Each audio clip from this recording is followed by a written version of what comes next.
හිතාගෙන මම කියන මොකද කියලා අහන්නකෝ මට ඔබ දේවල් අහන්න ඕනේ මේ අහපන් අම්මා ගැන කොයි විදිහටද ඔබ හිතාගෙන ඉන්නේ උඹ මේ අර වැදගත් මහත්තයා කියලා කිව්වේ අර පොල් ඔබේ අතනේ හරි මෙතනට වරේ මම උඹට ගහනවා අනේ අම්මේ ගහන්න එපා අම්මේ ප්ලීස් මං කියන දේ අහන්නකෝ නෑ මට උඹ කියන දේවල්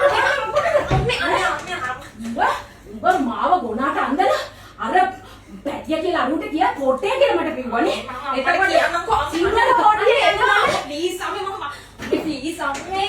නෑ උඹට කතා කරන්න මං අවස්ථාවක් දෙන්නේ නෑ උඹලා දෙන්න එකතු වෙලා අනේ අම්මා මට මූ අර ඉත ෆෝන් එකෙන් කතා කරලා